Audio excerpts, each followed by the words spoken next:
Hello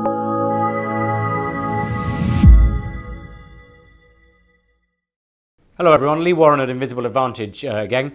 As some of you may know, I asked on LinkedIn for your questions, your comments and challenges about presenting, and I'm basically improvising answers to some of those questions that I had.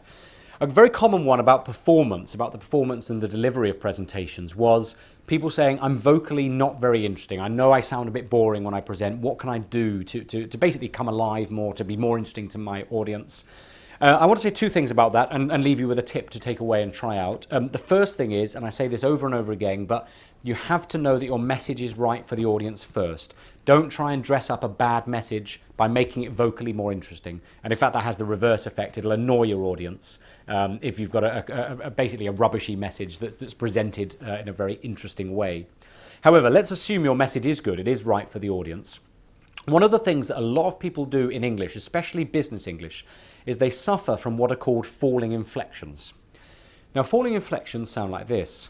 It means that when you talk, the energy of what you're saying tends to fall away at the end of every sentence.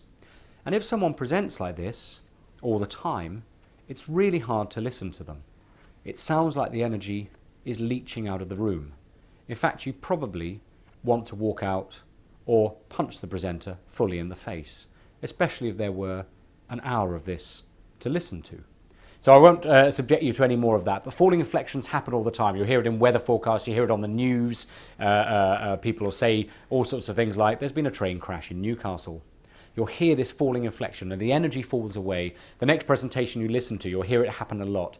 And it's a really easy thing to fix. You need to hear that you're doing it and then simply choose not to have falling inflections at the end of most of your sentences, but either neutral or rising inflections.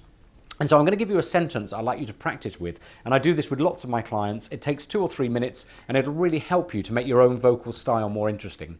And the sentence is this: the train to London leaves from platform 10. Now in this sentence, the word 10 is the most important, and a bad presenter would do something like this. They'd say, the train to London leaves from platform 10.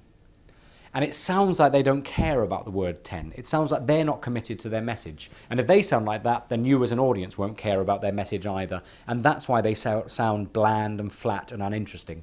So all you need to do is make the decision in your head. I'm going to put a bit of energy on the words that are important, and especially near the end of sentences. So you might present that message a bit more like this: the train to London leaves from platform 10.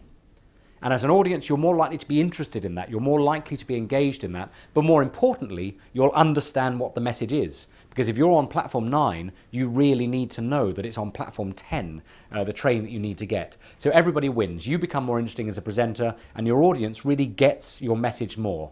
So please, don't be the kind of person who has falling inflections. Try that out in the real world. Give yourself a bit of energy at the end of sentences. Let me know in the comments how you get on. And as always, if I can help you, send me an email or phone me up.